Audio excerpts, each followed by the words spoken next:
امریکی صدر نے آبنائے ہرموز کی دوبارہ ناکہ بندی کا اعلان کر دیا۔ آبنائے ہرموز سے گزرنے والے تمام کارگو پر 20% فیس لینے کا بھی اعلان۔ ڈونلڈ ٹرمپ کا کہنا ہے کہ ناکہ بندی صرف ایرانی جہازوں اور ان کے خریداروں کو روکے گی۔ ایران کے سوا دیگر ملکوں کو آبنائے ہرموز آزادانہ استعمال کرنے کی مکمل اجازت ہوگی۔ امریکہ جلد آبنائے ہرموز کا کنٹرول سنبھالے گا، جس کا معاوضہ بھی وصول کرے گا۔ آبنائے ہرموز کھلوانے کا معاوضہ ہوگا، کوئی توقع نہ رکھے، یہ سب کچھ مفت میں ہوگا۔ ہم اپنے لوگوں کو خطرے میں ڈالنے کا معاوضہ چاہتے ہیں۔ آبنائے ہرموز پر کنٹرول حاصل کر کے اس کے سرپرست بنیں گے۔ ہم آبنائے ہرموز کو اپنے پاس رکھیں گے اور شاید اسے ہم ہی چلائیں۔ ایران کے ساتھ ہمارا معاہدہ ہوا، جو اس نے توڑ دیا، وہ برے لوگوں کا ایک گروپ ہے۔ ہم نے کل رات ایران کو بہت شدید حملوں کا نشانہ بنایا، اینٹی ایئر کرافٹ گن سمیت ان کا بیشتر ساز و سامان تباہ کر دیا۔ جب بھی وہ ڈرون حملہ کریں گے ہم انہیں بری طرح نشانہ بنائیں گے۔ ایران کی اعلیٰ مشترکہ فوجی کمان خاتم الانبیاء ہیڈ کوارٹرز کی سخت تنبیہ اپنے رد عمل میں کہا، امریکہ کو کسی صورت آبنائے ہرموز میں مداخلت کی اجازت نہیں دیں گے۔ ایران کی مرضی کے بغیر آبنائے ہرموز میں کسی بھی سرگرمی کا انتہائی سخت جواب دیا جائے گا۔ امریکہ کی حمایت اور اس کا ساتھ دینے کو ایران کے خلاف جنگ تصور کیا جائے گا۔ کشیدگی میں اضافہ ہوا تو یہ خطے کے دیگر ممالک تک پھیل جائے گی۔ اس کی مکمل ذمہ داری امریکہ اور اتحادیوں پر عائد ہوگی۔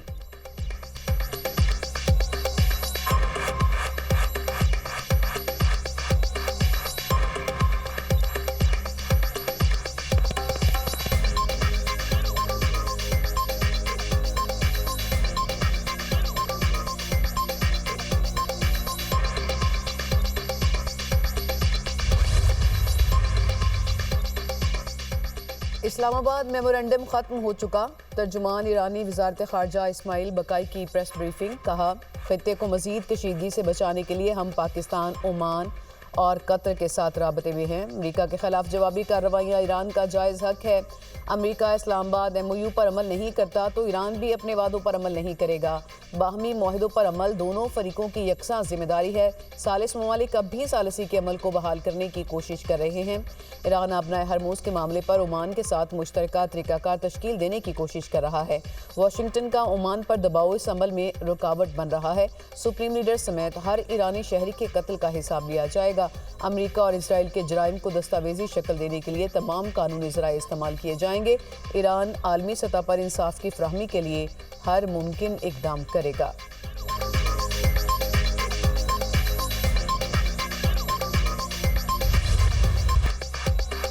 مشرق وسطیٰ میں کشیدگی، امریکی فوج کے ایران پر نئے حملے، بوشہر، بندر عباس، کشم اور جاسک میں دھماکے، ماہ شہر میں واٹر پمپنگ سٹیشن پر امریکی حملے میں ایک شخص شہید، 4 زخمی، اصفہان پر امریکی حملے میں ایک شہری شہید، 7 زخمی۔ امریکی فوج کا کہنا ہے کہ ایران کے خلاف حملوں کی ایک اور لہر مکمل کر لی۔ ایرانی فضائی دفاعی نظام، ساحلی ریڈار سائٹس، میزائل اور ڈرون صلاحیتوں سمیت چھوٹی کشتیوں کو نشانہ بنایا۔ خوزستان صوبے کے 8 مختلف علاقوں پر گولہ بارود برسایا گیا۔ امریکی سینٹرل کمانڈ کا کہنا ہے کہ ایران کا آبنائے ہرموز پر کنٹرول نہیں۔ آبی گزرگاہ میں تجارتی جہازوں کی آزادانہ نقل و حرکت یقینی بنائیں گے۔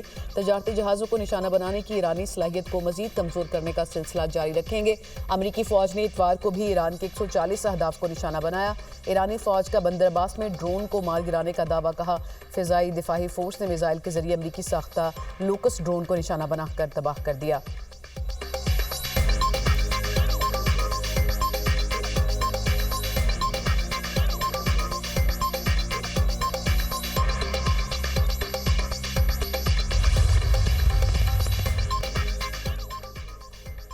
ایران کے کویت، بحرین اور اردن میں امریکی فوجی اڈوں پر جوابی حملے۔ پاسداران انقلاب کا کہنا ہے کہ کویت میں علی السالم اور احمد الجابر ایئر بیس پر میزائل حملے کیے۔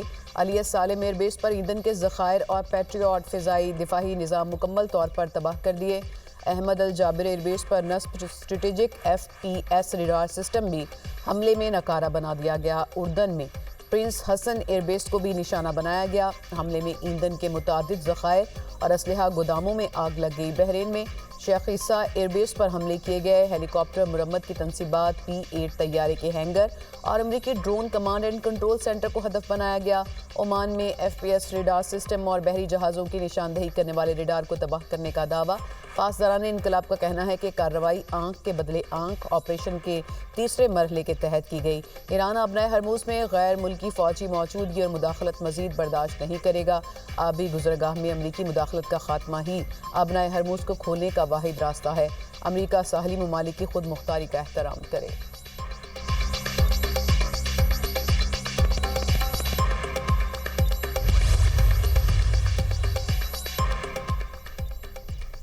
برطانوی حکومت کا ایران کی پاسداران انقلاب کو کالعدم قرار دینے کا فیصلہ۔ برطانوی وزارت داخلہ کی تصدیق۔ اپنے بیان میں کہا کہ اقدام غیر ملکی ریاستوں کی حمایت یافتہ سرگرمیوں کے خلاف ہنگامی قانون سازی کے تحت کیا جائے گا۔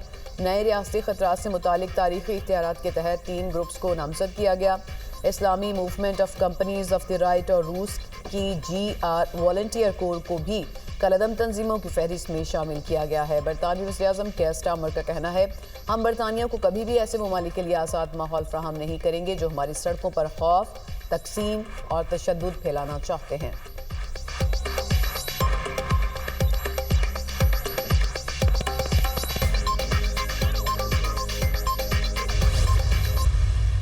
پاک فوج FC بلوچستان اور پولیس کا مشترکہ آپریشن شابان جاری۔ مؤثر کارروائیوں میں مزید 3 خارجی جہنم حاصل۔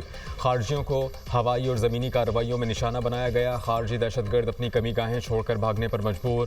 بھاری مقدار میں اسلحہ اور گولہ بارود اور دیگر سامان برآمد۔ آپریشن شابان میں جہنم حاصل کیے جانے والے دہشت گردوں کی مجموعی تعداد 79 ہو گئی۔ 5 جولائی سے اب تک آپریشن شابان اور دیگر انٹیلیجنس بیسڈ آپریشن میں مجموعی طور پر 117 خارجی جہنم حاصل کیے جا چکے۔ سیکیورٹی ذرائع کے مطابق آخری دہشت گرد کے خاتمے تک بلوچستان میں آپریشن شابان جاری رہے گا۔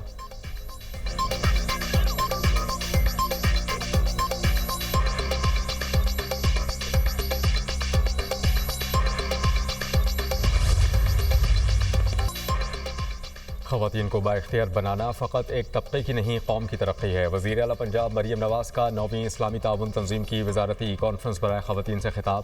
کہتی ہیں کہ خواتین کو بااختیار بنانے کے لیے ترجیحی بنیادوں پر کام جاری ہے۔ خواتین کے لیے اپنا روزگار پروگرام میرا خواب ہے۔ تعلیم، صحت اور روزگار خواتین کے بنیادی حقوق ہیں۔ خواتین کو ڈیولپمنٹ کے سفر میں شریک نہیں، راہبر ہونا چاہیے۔ پنجاب میں خواتین کے لیے مواقع محدود نہیں بلکہ واضح ہیں۔ حکومت پنجاب کے ہر پروجیکٹ کے پیچھے کسی نہ کسی عورت کی کامیابی نظر آتی ہے۔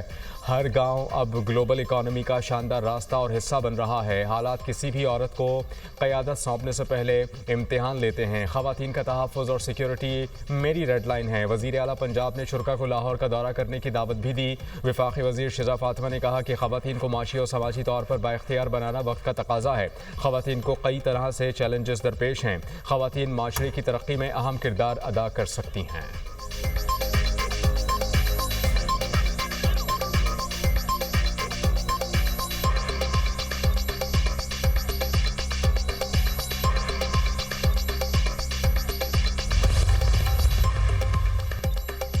اقوام متحدہ کے خصوصی نمائندوں کا بھارتی حکومت کے نام کھلا خط۔ لاکھوں مسلمانوں کا نام ووٹر فہرستوں سے خارج کیے جانے پر وضاحت طلب کر لی۔ اقوام متحدہ نے بھارت سے مذہب اور نسلی بنیاد پر حذف کیے گئے ووٹرز کا تفصیلی ڈیٹا مانگ لیا۔ اقوام متحدہ کا مسلمانوں کے خلاف نسل پرستانہ رویے پر تشویش کا اظہار۔ بھارت سے انتخابی فہرستوں کی نظرثانی کے عمل میں شفافیت اور غیر جانبداری یقینی بنانے کا مطالبہ۔ اپنے بیان میں کہا، مسلم اور بنگالی برادری سے تعلق رکھنے والے افراد کو ٹارگٹ کر کے فہرستوں سے نکالا گیا۔ 12 ریاستوں اور مرکز کے زیر انتظام علاقوں میں 5 کروڑ 20 لاکھ نام حذف کیے جانے کے الزامات موصول ہوئے۔ مغربی بنگال میں 91 لاکھ نام انتخابی فہرستوں سے حذف کیے جانے کے الزامات سامنے آئے۔ مصنوعی ذہانت کو من پسند انتخابی عمل کے لیے استعمال کیا گیا۔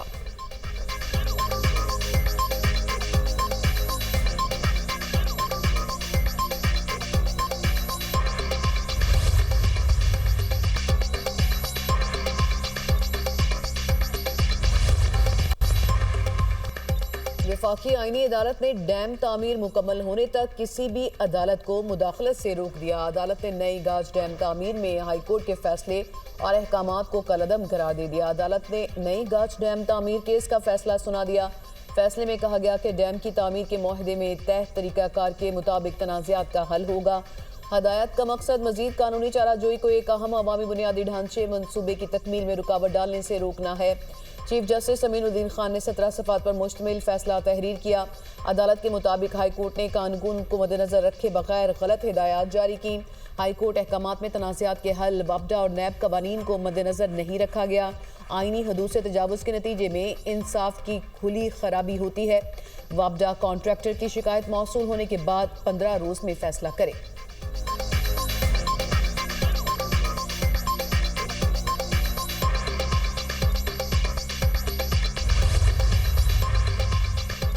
خواتین پر تشدد اور امتیازی سلوک ترقی کی راہ میں رکاوٹ ہے۔ پاکستانی خواتین کے تحفظ اور حقوق کے لیے مؤثر قانون سازی اور ادارہ جاتی اصلاحات کی۔